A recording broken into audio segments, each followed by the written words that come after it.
It's time for Breakthrough with Coach Lou. Coming to you live from Studio 700 at Revitalize Life Fitness and Life Coaching.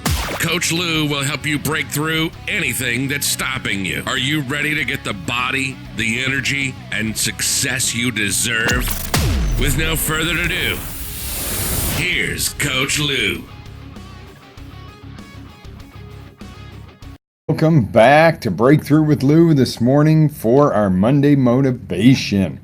So, got a question for you to start us off this morning. Are you where you really want to be in life? Look in the mirror a second. If you're driving, be careful with this one. But look in the mirror a second and go, am I where I expected to be? Are you ahead of where you expected to be? Or are you in a totally different place than you ever thought you would be at this age? This doesn't matter if you're 20, 30, 40, 50, 60, 70, 80, 90. Now, as you get older, it might matter a little bit more. It might be really biting at you. At 20, you might be going, I'm a little behind, but I got plenty of time to catch up. If you're 80 and you're worrying about, retirement finances, you got to do some massive change right now if it's a problem and you're struggling at that point. So it might be one of those things where you do minor readjustments, or it might be time for a major breakthrough. So the question being is, okay, if you're exactly where you wanted to be, is that still where you want to be, number one? Number two, how do you feel about that? And number three, what's the reason? Are you total success? Are you living that life of energy, joy, and pleasure? And you have the reasons why, and you know how you got there, and you could replicate it and do it all over again, and you're growing and taking it to the next level? Or do you have an excuse? Well, yeah, I would be a lot further ahead, but 2008 swept the table legs out from under me in real estate. How many? Raise your hand. Show me some love. Show me some likes. How many people got hammered in 2008? How many people are still using that as an excuse? It's 2019. It is 11 years later. Who's still using the excuse that they got everything wiped out in 2018 in the crash? Or when you got divorced? Or when, this happened or that happened? Who has an excuse for where you are today? Be honest, guys. Be honest with us here. Who has a good excuse of why you are where you are? Do you have an excuse? Do you have a reason?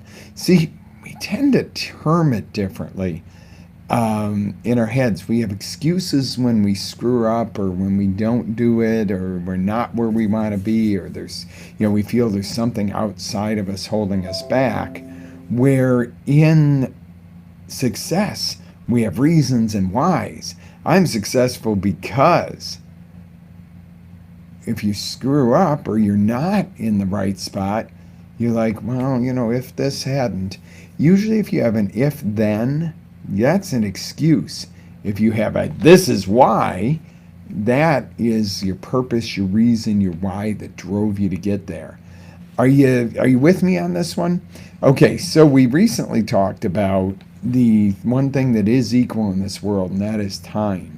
And people will always try to argue this one. No, I don't have as much time as Joe Blow over there, or Sally Sue, or whoever, because they have it easier, or they have more resources. And yes, they may have some things easier. They may have more resources. We talked about that. We're not born equal. We don't have equal resources. What we do have is equal time. There's 60 seconds in a minute, 60 minutes in an hour, 24 hours in a day, 365 days in a year, and need I go on? We don't need to do a math lesson on it, guys, but the reality is this. You do have time. You do have the equal amount of time. It doesn't matter what your last name is, what country you're born in, what time zone you come from, any of it. That is the one thing that's equal. Our management of that time is by far not equal. So we could have excuses as to why we don't have as much time as somebody else, or we can have reasons why we're in control of our time. Does it always work? No. Are we always in total control of our time? No. Guess what? I ran a little bit late this morning. And the reason is I did not follow through with my prior night planning, so I had more to do this morning. I could have come up with an excuse that, well, I didn't sleep as good, or, something happened last night that I had to deal with, or I had to work yesterday because, we've got this busy schedule. That's all excuses. The fact is, I didn't do a couple of things I had to do this morning. So I was a little bit more pressed for time. Did not like that feeling. So rather than making an excuse for it, I own it. Hey, let's not let this crap happen again. Yeah, it will. There'll be something that pops in here and there. Am I saying things don't happen? Am I saying things totally beyond our control don't come and whack us upside the head? Not at all. It's how you deal with it and what you process it to be. I gave the example, on the training video of the Walsh family. Somebody lose a child that tragically, almost anybody would say, well, that person could become a raging alcoholic and drink themselves to death because that was the most painful thing in the world. And it is painful, and I can't even imagine. And God willing, none of us on this broadcast, and maybe you have or will, or, we could deal with that. But my point to that whole story is, that John, his dad, turned it around and did something great from what happened. Not that I would ever say, I would not respect him if he said, well, I'm glad it happened so that I could do this. That's disrespecting what happened to him. But to take something like that and go, you know what? That's going to drive me. The most painful thing in life drove me to go help other people and save countless lives and help other families in that similar situation. That man could have had an excuse to just go drink himself off the face of the earth or whatever, but he stepped up and turned it into a purpose, a reason to do something great. So that is a very extreme and very sad, type of example. But, sometimes when you look at some of the daily stuff we deal with and go, well, I can't buy a new car because my credit's not so good. Okay, fix the damn credit. Oh, yeah, see, you could do this. You might say, well, hey, I'm in process of that, Lou. I'm doing it, but I started the process, but my credit doesn't get fixed overnight, right? I love to use real life examples. And this may or may not apply to you, but go with the processes here. Okay, you're in process. What can you do to go a little faster at that? You could say, well, if I got paid more at my job, I could, pay stuff off faster, but, my boss won't give me a raise. Okay, grab a second job for a while until you get your credit score up. Hey, there's a solution. You might say, well, I don't have enough time. I got kids. Well, you can always delegate some of that. You could do some work from home. There's always a solution if you get resourceful. Because that's the thing. Like I said, not everybody's got equal resources, but everybody's got the ability to step up within themselves and create a resourcefulness. And we've seen it time and time again. The people like Oprah, Les Brown, Tony Robbins, these are people that got the shit kicked out of them as youngsters, one way or another. Either it was physically, emotionally, born into a situation where, the best hope for them would have been to learn how to deal drugs on the corner or drive a truck. And these people are names you all recognize who took resourcefulness and created something with it. Now, do we always agree with every last little thing that anybody says? And, I don't want you to follow me blindly either. What I want to do is bring you tools. I don't always agree with Oprah's ways and what she does, but I respect the heck out of her because she pulled herself out of the absolute spiral that would have taken somebody to be somebody you never knew and might have been found homelessly dead somewhere, to being a star on TV who's not only a star but does a lot of good for a lot of people. So we bust through excuses and get reasons why. It's just, it's kind of that simple. And here's how to recognize it. in yourself, in others, because let me tell you, this isn't only about you. This is about helping others break through this.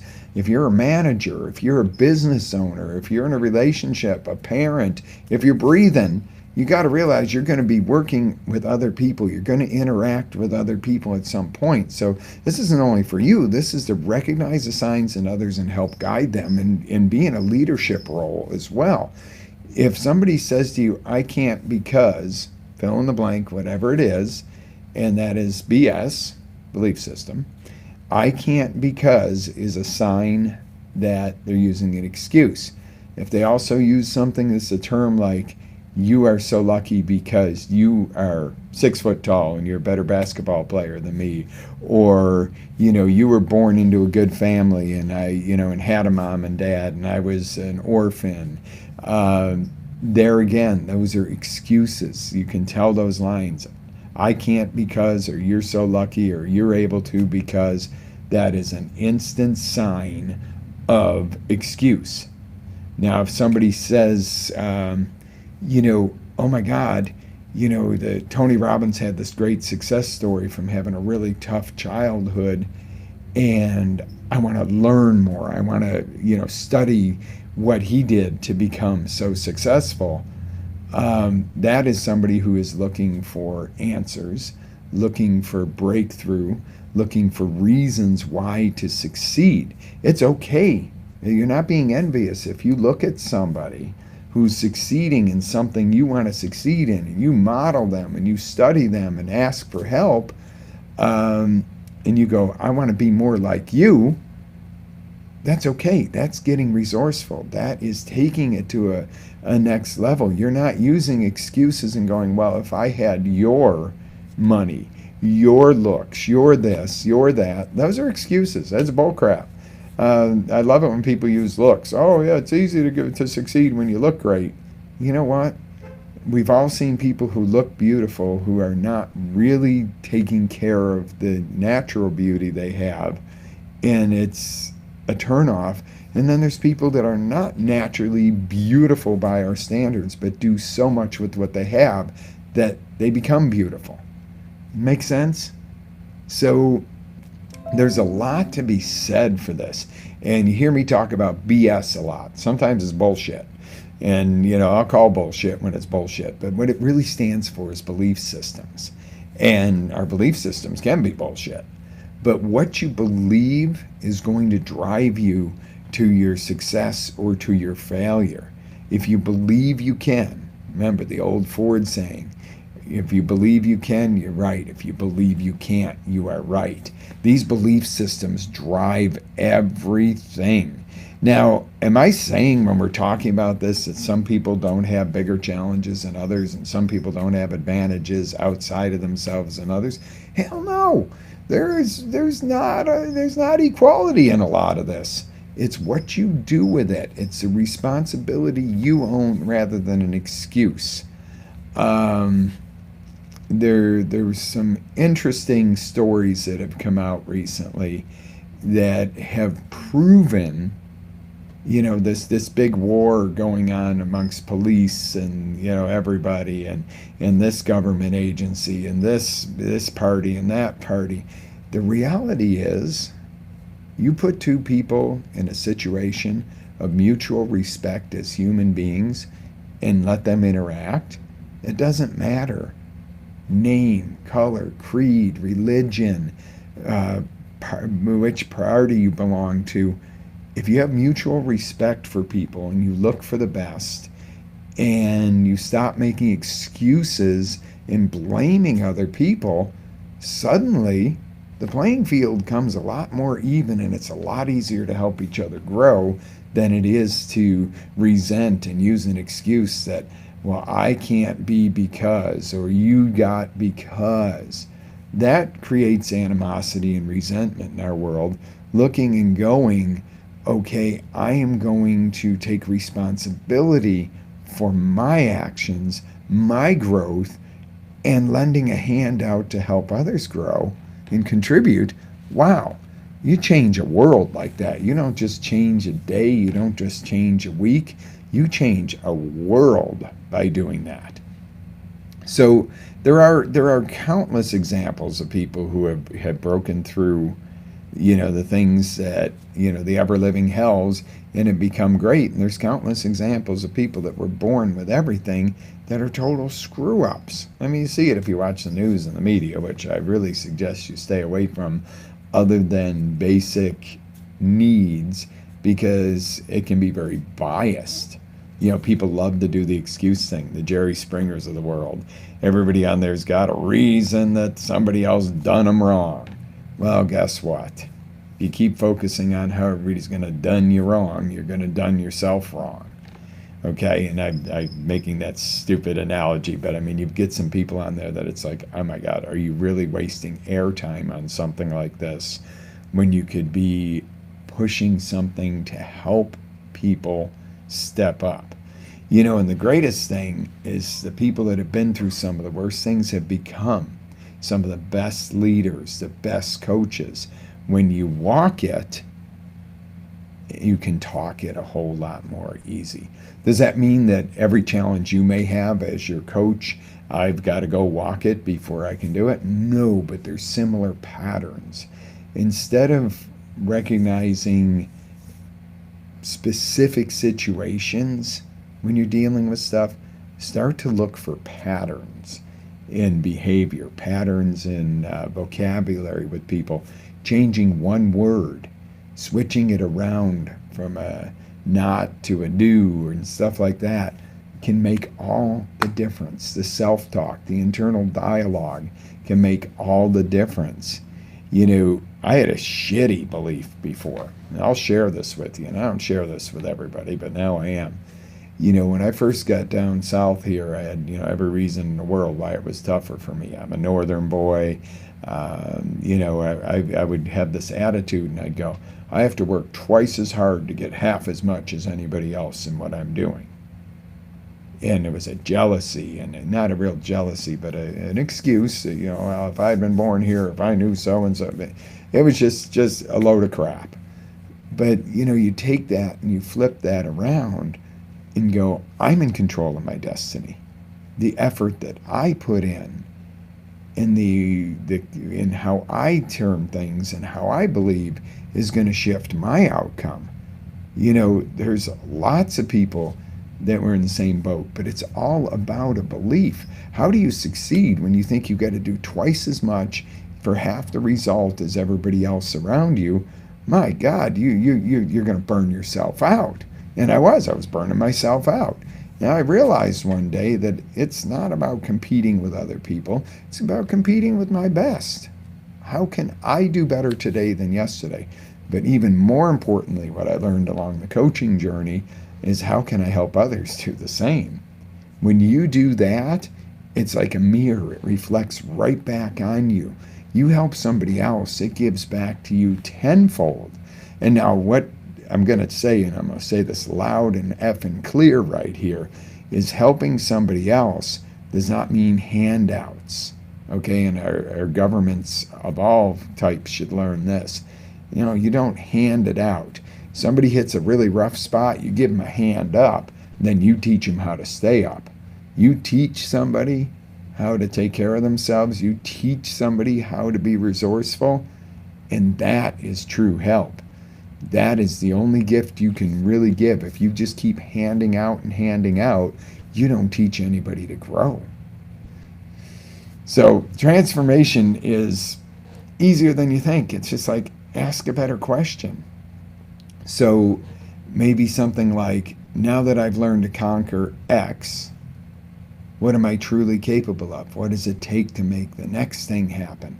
I'm going to use a firewalk as an example because I've done several of those, and I've also worked those fire lanes, which is really cool because you get to see the breakthroughs, and you're not in state to walk across fire. You're in state to provide safety for people.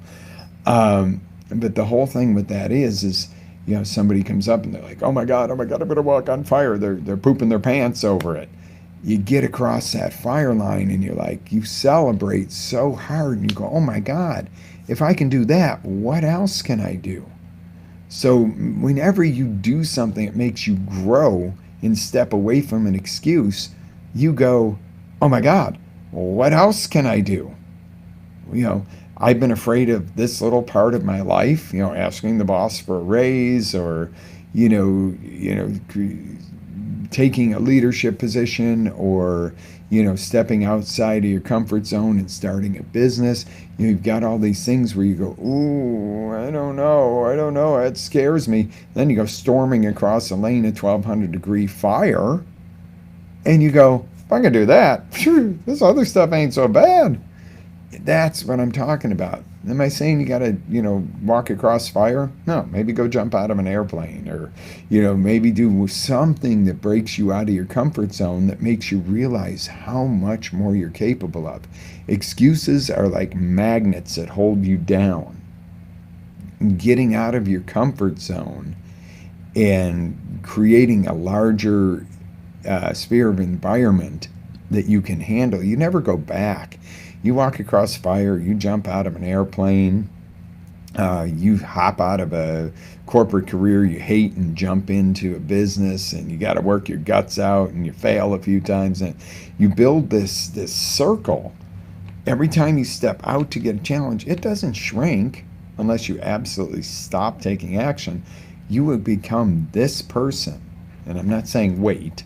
I'm not saying you're going to get fat by stepping out of your comfort zone and giving up your excuses. But you become so much more as a person. And what happens there is it's like gravity. The moon has a certain gravity. If you go on the moon, you're going to bounce and float. The Earth's got a different gravity. We're not bouncing and floating. We have to pay good money to find ways to get off the ground on Earth. So if that analogy makes sense to you, the bigger you are, the more gravity you have, the more you pull that success towards you. And that's not being woo-woo and going, oh, think of success and it's going to happen. It's just simply the stronger, the more sphere of an influence you have, the less excuses you have, the more you're going to grow. So step up, my friends. Put an end to the excuses. Begin taking actions with the tools that you have to create and design. And most importantly, live that life. Get that life you desire and you deserve. Because let me tell you something right here and now. This isn't a dress rehearsal. The way I believe it is heaven's going to be absolutely amazing, but I'm going to be there forever. So while you're here, I'm in no hurry to leave here. I got a lot of work to do, a lot of growing and a lot of delivering to you guys to do. So make your life a masterpiece. There is no when the kids are 18, we'll get a divorce and start over. You'll be old then. And maybe you won't be. But you know what? If you start thinking, I'll be old then, shit, I need to make changes now. And the change might be, why don't you patch up your marriage and make it beautiful like it was when you started, rather than be planning when your kids turn 18 to then you're going to start over or something like that, because you're not doing your kids any good anyway if the marriage is that bad. But if you went back to going, what made this great in the first place, and started doing that stuff, you might not have to worry about what you're doing when the kids are 18. You might be thinking more on traveling the French Riviera with your loved one and going, hey, this is cool. We got that fire back. See, there again, it's excuses. Well, we work hard. We're too tired to, have a good physical relationship. We have too much. We're stressed out. We're whatever. That's all a bunch of shit excuses. If you really step into it and really took that out of the picture, instead of saying, well, if we didn't work so hard, our relationship wouldn't be suffering, or if she didn't go to the bar all the time, how about just taking that action? How about going, you know what, the same way we schedule the meetings and the corporate travel and schedule the picking up the kids and everything else, we schedule date night, or we schedule, this, that, whatever, that is something that brings you to that core of what attracted you in the first place. You might turn your marriage around if it's better than it ever was, better than it started. And I'm using that as an example. It might be your business. Well, if the government hadn't imposed this tariff, my business would be okay. Okay, maybe they did. And guess what? That was an outside factor. That isn't, you didn't create that. You didn't call up and say, hey, Prez, let's throw a tariff on this, because I want my business to suffer. Or something like that, maybe something changes, or your local government. Maybe, take Castleberry, for example. If you're local here and you've been around this area, what happened? Circus and a couple of those other places, they're gone. Castleberry said no more of those type of nightclubs. So they're gone. But one of them was smart. They changed their focus to food. They're still on the city limits of Castleberry, and they're still going strong. And they're still doing their thing. But they shifted gears. Instead of saying, well, if Castleberry hadn't put this moratorium and this ban, we'd still be in business. They said, let's be in business in a way that fits within that and grows within the new regulation. You know, these are things that you got to take the responsibility. You got to take that flexibility and that creativity in your life to design a way around these things that could become excuses. Because, yeah, things happen. Things are going to come at you guys.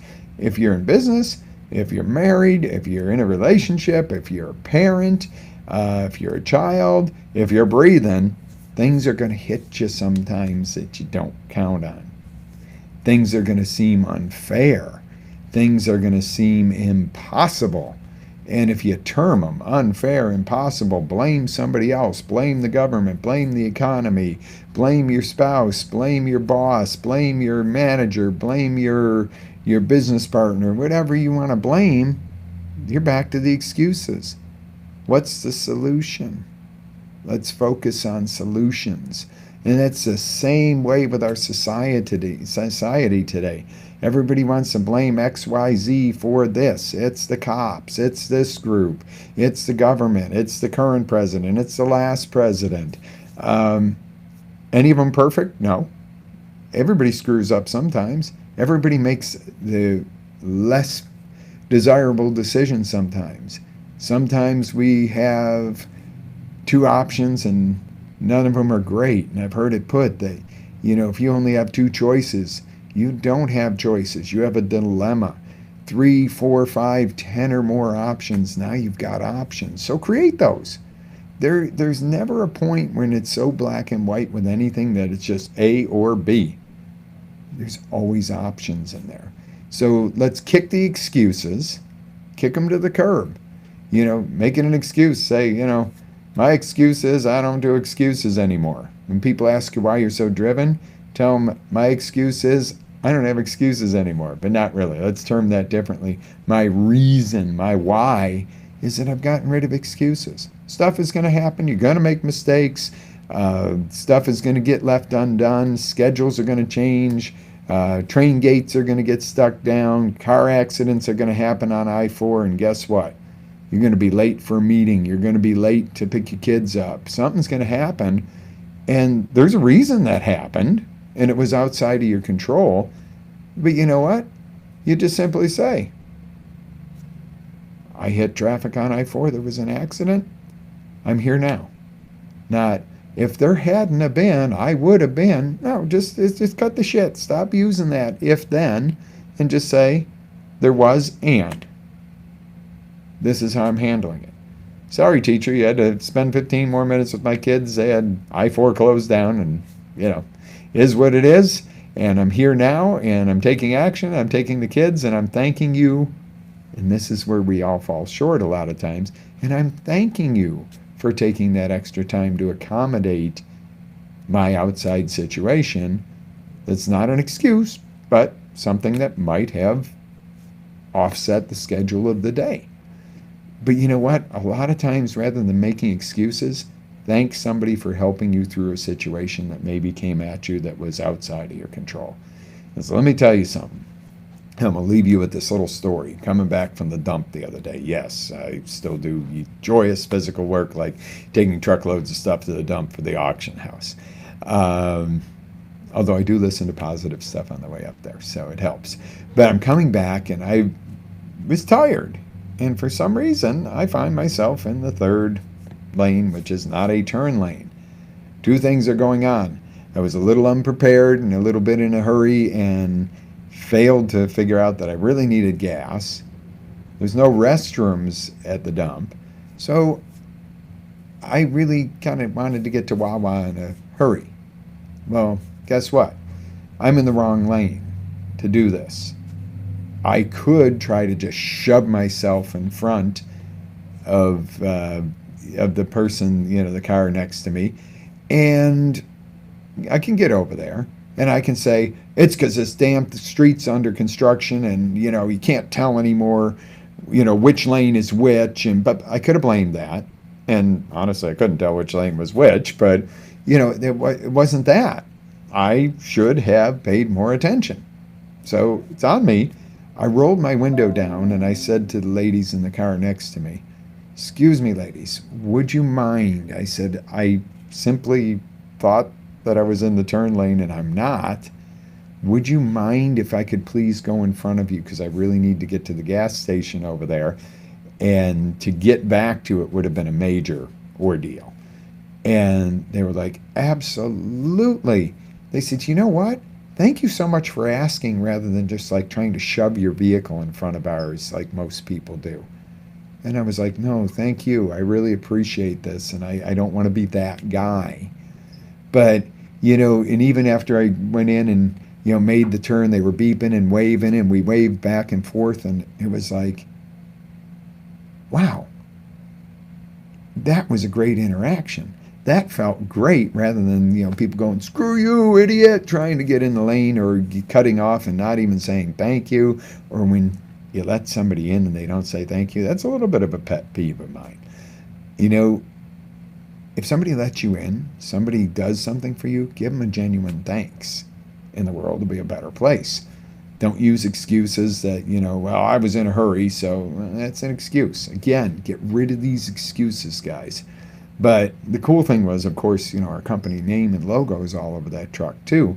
So what do I get from those people by thanking them, not using an excuse and thinking it's my right to get in that lane because, the city's got the friggin' road all tore up, excuse type thing. Now, those people see our name, they go, "What a nice man, what a courteous person." And to them, my name means nice, courteous, that type of environment. Is that not how you want to be viewed by your community and your people? Stop making excuses. When you stop making excuses and stop having that victimology mindset, you will gravitate towards people.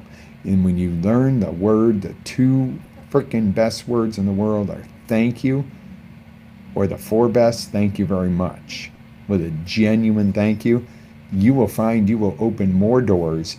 You will find your businesses will grow, your relationships will grow, your leadership and your families and your companies, everything will grow when you learn the words thank you. Now, this segment was about excuses, but what's your excuse for not saying thank you more often? I'm going to sign off on that one, guys. Step up, live with faith, energy, passion. Always live your dreams. This is Coach Lou. Tune in to the website, revitalizelife.com, for all the replays since the beginning of the year of the Monday Motivations show. We have, the live on each post, a replay of that, a full training video, and some written and some audio at times. I'm working more on the audio. The other thing is, there's a button below. If you're overwhelmed, if there's areas in your life you need help, and you need coaching, that's what we do. So please, use us. I would love to be your coach. If I'm not the one you meld with, find somebody who does. But get the coaching help you need to break through the things you need to break through. Because we all have coaches in this world. It's just where are you getting your coaching? Your best friend, your parents, your uncle may not be your aunt, your cousin, the person sitting next to you on the bus. I don't know. They may not be the best coach at the time. They may be somebody who lets you cry on their shoulder. But when you go to a coach, you get that accountability. You learn to step up. You get the teaching of how to enact this in yourself, unlike going and laying on a couch for a year straight for an hour a week and complaining about your problems. And, I'm not bashing psychologists. There's lots of my friends that are, and they do some great stuff. But there's some things that's not the right environment. The right environment is to identify the challenge, focus 90% of your energy on a solution and go forward and do it quickly. that's where I want to step in and help you. So if I can be of help, click on the button below, book a coaching session. We can do it via the internet like this, or we can do it in person here if you're local. Have an awesome day, guys. Lots of love. Live with energy, passion, faith, and always live your dreams.